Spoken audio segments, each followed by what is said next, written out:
ನಮಸ್ಕಾರ ಸ್ನೇಹಿತರೆ, ವಿಡಿಯೋ ನೋಡ್ತಿರೋ ನಿಮ್ಮೆಲ್ರಿಗೂ ಪ್ರೀತಿಯ ಸ್ವಾಗತ. ಇವತ್ತು ನಾನು ನಿಮಗೆ ಹುಬ್ಳಿಯಲ್ಲಿ ನನ್ನ ಫ್ರೆಂಡ್ ಮನೆಯಲ್ಲಿ ನಡೆದಿರೋ ನೈಜ ಘಟನೆ ಬಗ್ಗೆ ಹೇಳ್ತಾ ಹೋಗ್ತೀನಿ. ಮತ್ತು ಈ ಘಟನೆ ನಡೆದಿದ್ದು ಶಿವರಾತ್ರಿ ಹಬ್ಬದ ದಿನ. ನಿನ್ನೆ ಅವನು ನನಗೆ ಸಿಕ್ಕಿದ್ರಿಂದ ಕತೆ ಕೇಳಿ ಇವತ್ತು ವಿಡಿಯೋ ಮಾಡ್ತಾ ಇದ್ದೀನಿ. ದಯವಿಟ್ಟು ವಿಡಿಯೋ ಪೂರ್ತಿ ನೋಡಿ. ಮತ್ತು ಹಾಗೆ ಇದ್ರ ಬಗ್ಗೆ ನಿಮ್ಮ ಅನಿಸಿಕೆ ಏನು ಅಂತ ಕಮೆಂಟ್ ಬಾಕ್ಸಲ್ಲಿ ತಿಳಿಸಿ. ಮತ್ತು ಕತೆ ಕಡೆ ಬಂದರೆ, ಆತನ ಹೆಸರು ಮಧು ಅಂತ.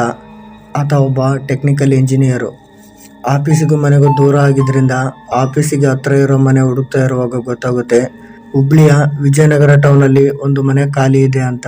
ಕೂಡಲೇ ತಂದೆ ತಾಯಿ, ಅಕ್ಕ ಮತ್ತು ಅವನು ಸಾಕಿದ ಒಂದು ಪುಟ್ಟ ನಾಯಿ ಜೊತೆ ಆ ಮನೆಗೆ ಶಿಫ್ಟ್ ಆಗಿದ್ದ. ಮನೆಗೆ ಬಂದಾಗಿಂದ ಮನೆಯಲ್ಲಿ ನೆಮ್ಮದಿ ಅನ್ನೋದೇ ಮಾಯ ಆಗಿಬಿಟ್ಟಿತ್ತು.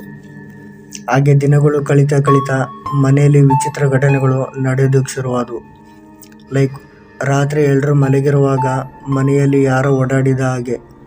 ರೂಮ್ ಬಾಗಿಲನ್ನು ಲಾಕ್ ಮಾಡಿದ್ರು ಕೂಡ ಡೋರ್ ಇದ್ದಕ್ಕಿದ್ದಾಗೆ ಓಪನ್ ಆಗ್ತಾಯಿತ್ತು. ಅಡುಗೆ ಮನೆಯಲ್ಲಿದ್ದ ಸಾಮಾನುಗಳು ಸಡನ್ನಾಗಿ ನೆಲದ ಮೇಲೆ ಬೀಳ್ತಾ ಇದ್ವು. ಇದಕ್ಕೆಲ್ಲ ಏನು ಕಾರಣ ಅಂತ ಒಬ್ಬ ಜ್ಯೋತಿಷ್ಯರನ್ನು ಭೇಟಿ ಮಾಡಿ ಕೇಳ್ತಾರೆ. ಆದರೆ ಅವರು ಹೇಳಿದ್ದು, ಈ ಮನೆಯ ವಾಸ್ತು ಸರಿ ಇಲ್ಲ ಮತ್ತು ತುಂಬ ಹಳೆಯ ಮನೆ, ಒಂದು ಹೋಮ ಮಾಡಿಸಿದ್ರೆ ಎಲ್ಲ ಸರಿ ಹೋಗುತ್ತೆ ಅಂತ. ಸರಿ ಅಂತ ಒಂದಿನ ಹೋಮ ಮಾಡಿಸ್ತಾರೆ. ಹೋಮ ಮಾಡಿಸಿ 2 ದಿನ ಯಾವ ಸಮಸ್ಯೆ ಕೂಡ ಇರಲಿಲ್ಲ. ಒಂದಿನ ಅವ್ರ ತಾಯಿ ಬಟ್ಟೆ ವಾಶ್ ಮಾಡ್ತಾ ಇರುವಾಗ ನಲ್ಲಿಯಲ್ಲಿ ಜೋರಾಗಿ ಬರ್ತಾ ಇದ್ದ ನೀರು ಸಡನ್ನಾಗಿ ಆಫ್ ಆಗುತ್ತೆ. ಅವನ ತಾಯಿ ಏನಾಯಿತು ಅಂತ ನೋಡ್ತಾ ಇರುವಾಗ ಮತ್ತೆ ಸಡನ್ನಾಗಿ ನೀರು ಬರೋದಕ್ಕೆ ಶುರುವಾಯಿತು. ಅದು ರೆಡ್ ಕಲರಲ್ಲಿ. ಗಾಬರಿಯಿಂದ ಅವ್ರ ತಾಯಿ ಮನೆಯಲ್ಲಿರೋ ಎಲ್ರಿಗೂ ಹೇಳ್ತಾರೆ. ಅದನ್ನು ಕೇಳಿ ಎಲ್ಲರೂ ಮನೆಯ ಮೇಲಿರೋ ನೀರಿನ ಟ್ಯಾಂಕ್ನ ಚೆಕ್ ಮಾಡ್ತಾರೆ. ಅದರಲ್ಲಿ ರೆಡ್ ಕಲರ್ ಬಣ್ಣದ ಡಬ್ಬ ಒಂದು ಬಿದ್ದಿರುತ್ತೆ. ಸೊ ಅಲ್ಲಿಗೆ ಏನೂ ಇಲ್ಲ ಅಂತ ಸುಮ್ಮನಾಗ್ತಾರೆ. ಇವತ್ತು ಶಿವರಾತ್ರಿ ಹಬ್ಬ. ಮನೆಯಲ್ಲಿ ಬೆಳಗ್ಗೆಯಿಂದ ರಾತ್ರಿವರೆಗೂ ಹಬ್ಬ ಜೋರಾಗಿ ಇತ್ತು. ಮತ್ತು ಇವರ ಕಡೆ ರಾತ್ರಿ ನಿದ್ದೆ ಮಾಡದೆ ಎಚ್ಚರವಾಗಿರಬೇಕು ಅನ್ನೋ ಪದ್ಧತಿ ಇರಲಿಲ್ಲ. ಸೊ ಹಾಗಾಗಿ ಮಧುನ ಬಿಟ್ಟು ಮನೆಯಲ್ಲಿ ಎಲ್ಲರೂ ಕೂಡ ಮಲಗಿದ್ರು. ಮಧು ಟೆಕ್ನಿಕಲ್ ಇಂಜಿನಿಯರ್ ಆಗಿದ್ದರಿಂದ ರಾತ್ರಿ ಎಲ್ಲ ಕಂಪ್ಯೂಟರ್ನಲ್ಲಿ ಕೆಲಸ ಮುಗಿಸಿ ಮಲಗೋದು ರಾತ್ರಿ 2 ಗಂಟೆ ಆಗ್ತಾಯಿತ್ತು. ಎಂದಿನಂತೆ ರಾತ್ರಿ ಕೆಲಸ ಮಾಡ್ತಾ ಇರುವಾಗ ಮನೆಯ ಲೈಟ್ ಕೂಡ ಇದ್ದಕ್ಕಿದ್ದ ಹಾಗೆ ಆಫ್ ಆಗುತ್ತೆ.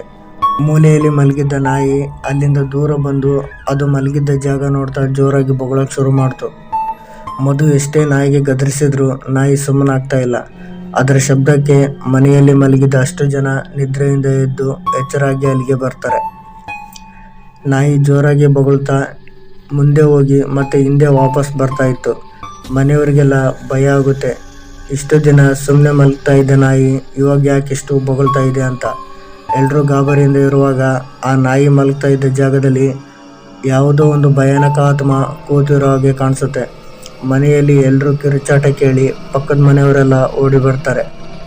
ಅಷ್ಟೊತ್ತಿಗೆ ಮನೆಯ ಲೈಟ್ ಕೂಡ ಬಂದಿತ್ತು ಮತ್ತು ಮೂಲೆಯಲ್ಲಿ ಕೂತಿದ್ದ ಆತ್ಮ ಕೂಡ ಮಾಯವಾಗಿಬಿಟ್ಟಿತ್ತು. ನಂತರ ನಾಯಿ ಕೂಡ ಸುಮ್ಮನಾಗಿ ಮತ್ತೆ ಅಲ್ಲೇ ಹೋಗಿ ಮಲಗುತ್ತೆ. ನಂತರ ಬೆಳಗ್ಗೆ ಗೊತ್ತಾಗುತ್ತೆ ಅವರ ತಂದೆ ಮಲಗಿದ್ದಾಗ ಯಾರೋ ಅವರ ಕತ್ತನ್ನು ಎಸಗಿ ಉಸಿರು ಕಟ್ಟಿಸೋ ಥರ ಆಗಿತ್ತಂತೆ. ಅವತ್ತಿನಿಂದ ಆ ಮನೆ ಬಿಟ್ಟು ಬೇರೆ ಮನೆಗೆ ಹೋಗ್ತಾರೆ. ಇದಿಷ್ಟು ಇವತ್ತಿನ ವಿಡಿಯೋ ಇಷ್ಟ ಆದರೆ ಪ್ಲೀಸ್ ದಯವಿಟ್ಟು ಸಬ್ಸ್ಕ್ರೈಬ್ ಮಾಡಿ. ಹಾಗೆ ಲೈಕ್, ಶೇರ್, ಕಮೆಂಟ್ ಮಾಡ್ತಾರೆ ಅನ್ನೋ ಭರವಸೆಯಿಂದ ಬೇರೆ ಕತೆ ಜೊತೆ ಮತ್ತೆ ಸಿಗ್ತೀನಿ. Love you, take care, by.